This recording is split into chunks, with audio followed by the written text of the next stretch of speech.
This is Local Edition. I'm Brad Pomerance in the San Gabriel Valley today, joined by Bill Rue. He is a councilman in the city of Montclair. As you know, sir, we are facing a housing crisis in Southern California. Correct. It's very difficult to find housing at virtually any price point.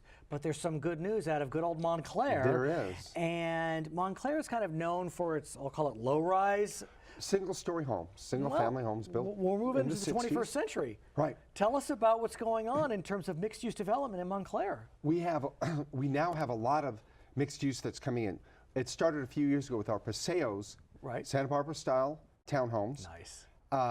We now have Aero Station townhomes backing up to the MetroLink, and now, as of 2 weeks ago, Trammell Crow coming in with 211 units, about 31.8 units per acre, and that will transform. It's a mixed use. It has connectivity to the Montclair Plaza. It has connectivity to the MetroLink station. 4 stories. This is going to change and give more of a downtown feel. Right. You're going to get the synergy of people going to the mall, going to restaurants, coming home again. Right, and I want to talk about the mall momentarily, but let's focus more on this mixed use element, because to some, mixed use is inspired. To others, they're not sure if they really buy into the concept. Talk me through how mixed use is seen in Montclair. Well, mixed use in Montclair is seen in several different ways. Right. One, mixed use because you have housing very close to the shopping area. Right next door. It's also shops down here. Exactly. Housing up here. It's not any different than how we used to do many things. Right. You go to New York City, exactly. Some of the most expensive property in the world, and you have a beautiful jewelry store here, somebody lives above it. I'll be in D.C. next week. Right. Georgetown, one of all the most expensive areas. It's all mixed use. You have beautiful shops here, dry cleaners, attorneys, and people live above it and pay a premium to do so. It feels as if those that appreciate mixed use tend to be younger than us. Is that a good way to say it? I think it is, because I think they have an appreciation for their time. They don't want to be tied into a thing of, I've got to go home, do the lawn, do this, get in the car, drive to get a dinner somewhere. They go upstairs to their flat, do some work, then they can go downstairs and shop, recreate, and have entertainment. Look, given the location of Montclair, right on the LA County, San Bernardino County line, you know, it's somewhat of a suburban bedroom community. Right.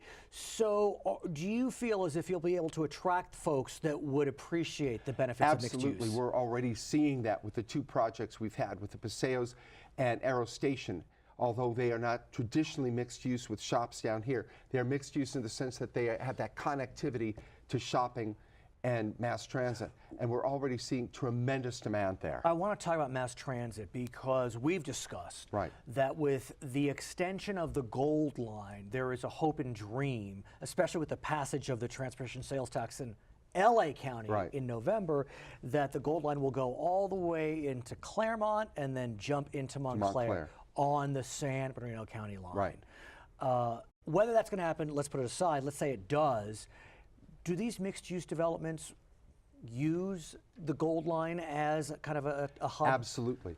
With the project Trammell Crow is doing, the parking is 1.5 parking spaces per unit, because they anticipate people will be walking to the MetroLink, walking to the Gold Line station, and they won't need a car. And it's the same place as the MetroLink station? Right, it's very near there. It's about a block away. And you mentioned parking, 1.5 per unit. 1.5 isn't 2. People are off, you know, you live with a spouse, whatever it may be. You both have a car. How do you manage that? There will be some other parking on site that is available. There will be some people who may not use their space. But the people who are buying in here will automatically understand they're the ones who want to use the MetroLink. The other thing that's starting to happen in Southern California, we've already seen it in the Bay Area, self-driving cars.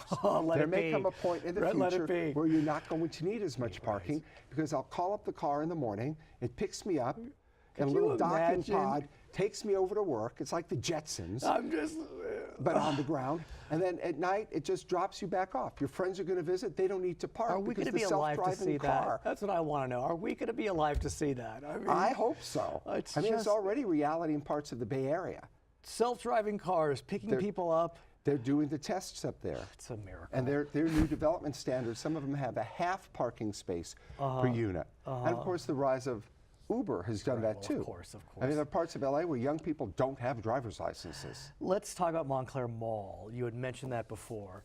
The timing is pretty darn good It in is. that while you're developing this mixed use, you are also seeing an upcoming redevelopment of Montclair. Just a quick primer, Montclair Plaza was built in '68. It was renovated in '85, then in 2008, and you're about to engage in your fourth round of renovations. Right. Exciting. It is very exciting. The CIM group, a development group, has acquired the mall. They have a lot of good plans for it. Shopping entertainment uses. The most recent thing they're doing is something called the Moreno Street Market. Right. It's going to be 11,000 square foot.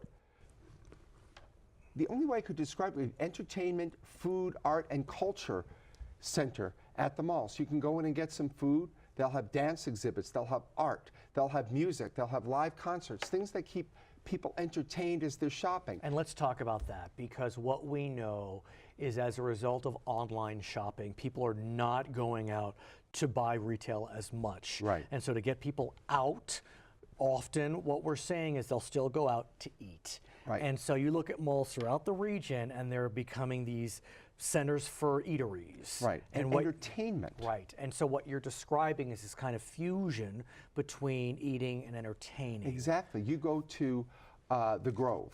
Right. You go to the Americana at Brand, and they're the Right. two best examples in Southern California. That's what you see. Yes, people are shopping, but they're there for the experience of seeing that concert, that art exhibit, whatever else is going on. Right. Christmas time, they have really special displays. Sometimes they offer things such as date night, a special thing, buy a coupon, the two of you get a special dinner and this, that. It's the theming around entertainment, because that's still that human Right. need for entertainment. And I have to think, sir, that the success of Montclair Plaza, whatever it may be called in the future, is critical for your city. Absolutely. Given where the city gets a significant amount of its revenue, sales tax. Right. Sales tax is the driver for most of our cities in Southern California.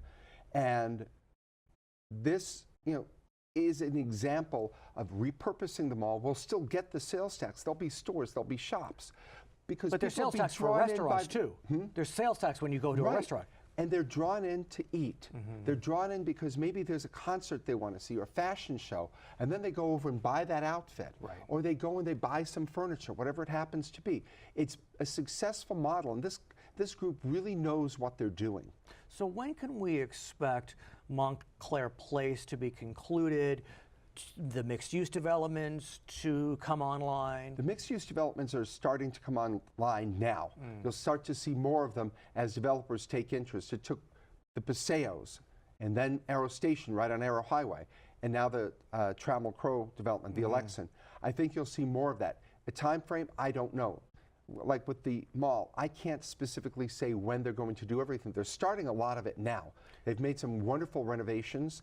They've done some murals. There's a parking area you go and you see a beautiful mural that looks like with dolphins and whales and things like that. I have to say, it really is quite gratifying to see what's happening, because 10 years ago, if we were talking in 2007, I mean, Montclair was part of the literally ground zero for the foreclosure crisis. Right. Not quite as bad as further No, east, but we had problems.